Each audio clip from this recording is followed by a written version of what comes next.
Breakdown. I'm your host, Diane Rembert, avid reader, award-winning literary blogger, and the founder of Diamond's Literary World, which is my footprint in the literary industry.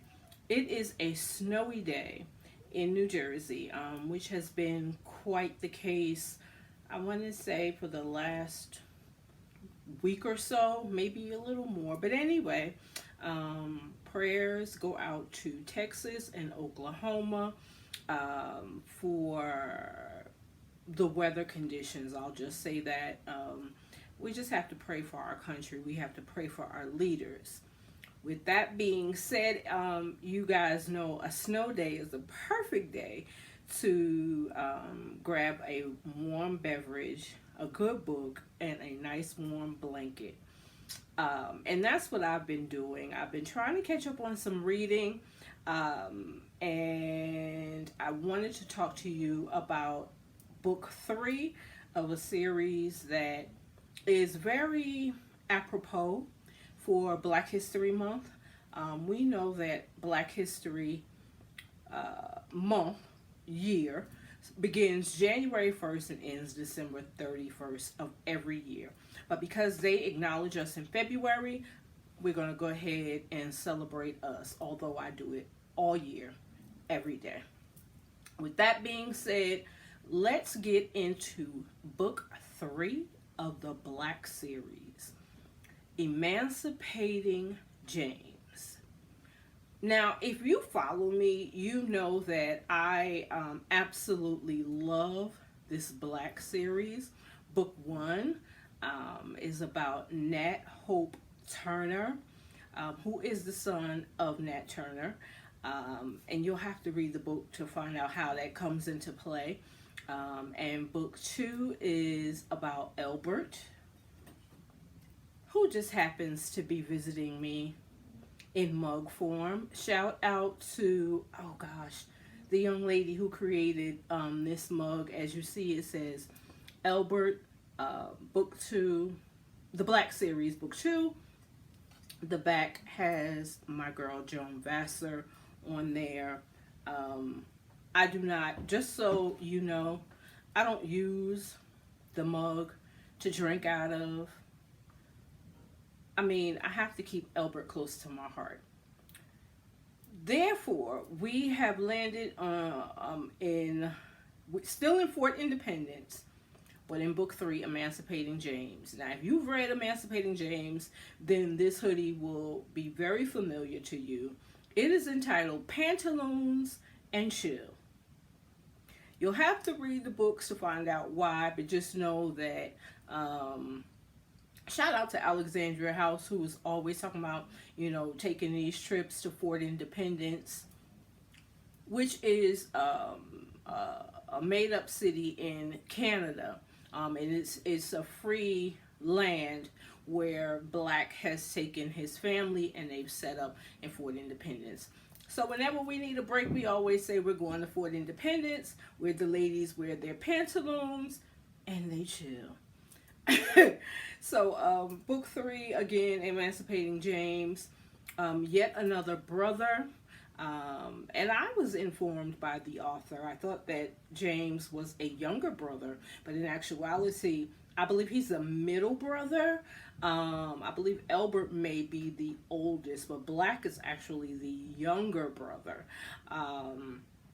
And so in this book, it's a little different. Joan really pushed her pen with this one. We catch up with some of the characters that we have been introduced to in book 1 and 2. But then right when, everything seems to be settled on Fort Independence, here comes this messenger. And he works for the Queen of England. And he has an assignment for them if they choose to take it. The 18 roll out in search of, it's a twofold mission. They're going in search of the young man who is responsible for their brother's death. And they're also going, this might sound crazy, but they're going to kidnap Abraham Lincoln. And again, you'll have to read the book to find out how that all comes into place. But just know this. One thing I loved about this book uh, is the coupling, if you will.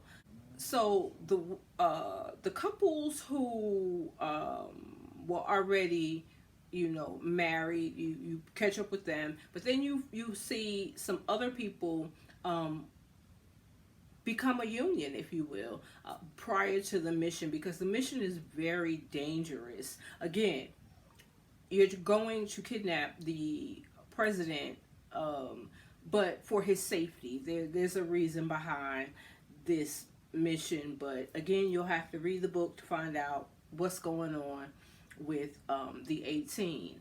But in the midst of all of this, we are introduced to a couple of characters that I absolutely fell in love with. And they just so happen to be brothers.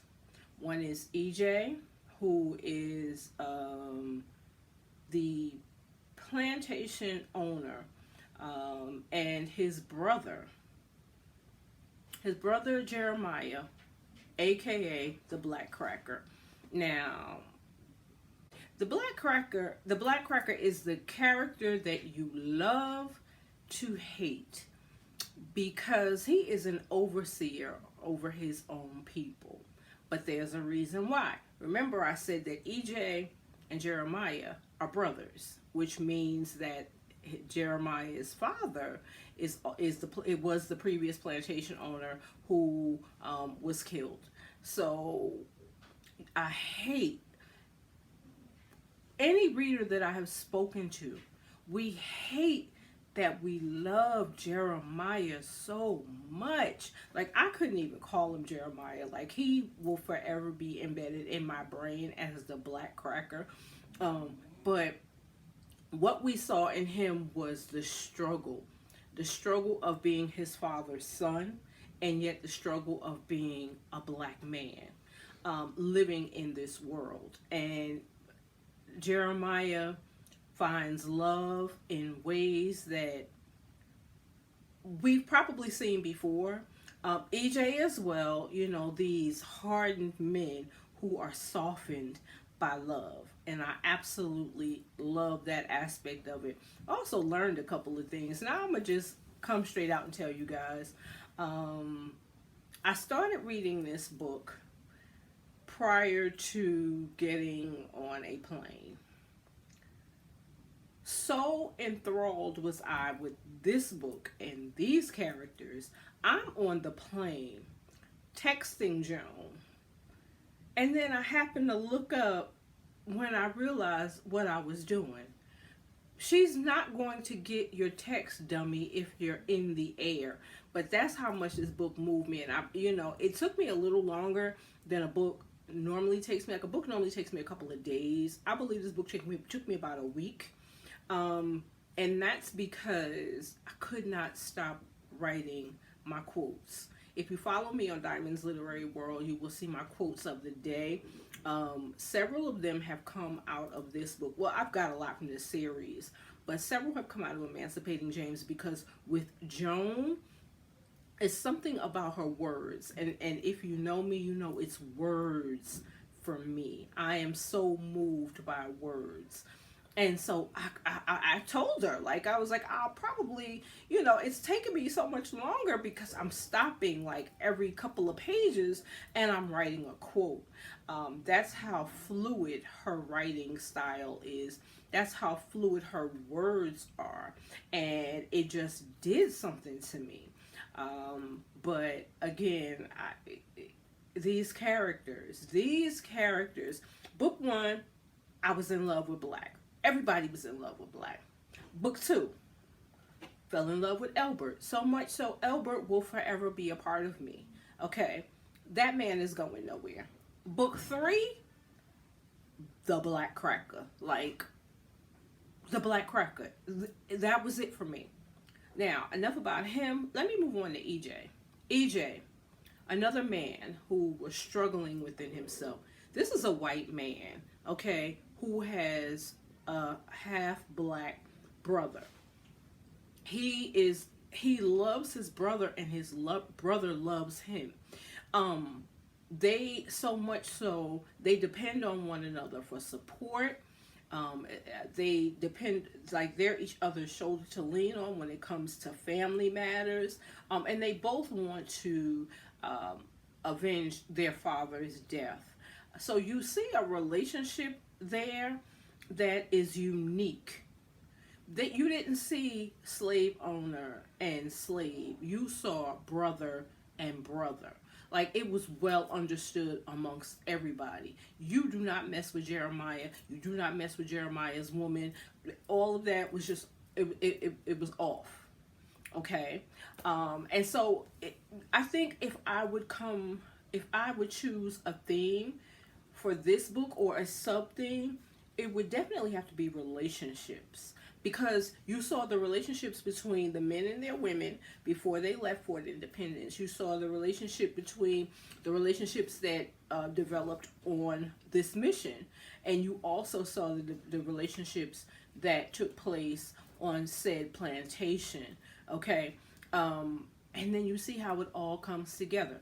Now, this is a spoiler. If you have not read the book, then this is where I would end the video now, because the one thing that I need for someone to talk about with me, because I could not wait to talk about it with my girl, and yes, she must have got a whole bunch of shits and giggles from me, because the one thing that blew me away in this book, this was the first time that I had witnessed a polyamorous relationship during Civil War days, or pre-Civil War days.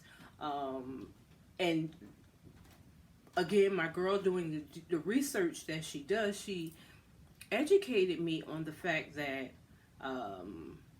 polyamorous relationships began in the United States during the Civil War days. I will repeat that once again. You know, when you have a man and two wives, now we're seeing a wife and two husbands, or a husband and a boyfriend. That's not new. That's not something we're just now starting to acknowledge or catch up, if you will. But it's something that started pre-Civil War days, because women did not know if their soldiers were going to come home with them and come home to them. They acclimated their relationships. Y'all, there's a scene in this book. Now, I can't give you that. There's a scene in this book that, like, I just wanted to throw my book, my Kindle, because I think I read it on my Kindle. Yep, read it on my Kindle. I just wanted to throw my Kindle, because I was like, unbelievable. But the way she made it work, again, you have to go and check out Emancipating James. But first you need to start with Black. Second, you need to start with Albert, The Unchained Mind. And then number 3, Emancipating James. So they will all appear behind me. And book 4 is Anthony Unshackled, or I know it's referring to Anthony. So I'm looking forward to reading book 4 and coming back and talking to you guys. But once again, Pantaloons and Chill. The lady who made this hoodie is on Facebook. Her name is Evelyn Hudson. If you need that information, feel free to put it in the comment section, and I will link you with her. Or you can inbox me on Facebook.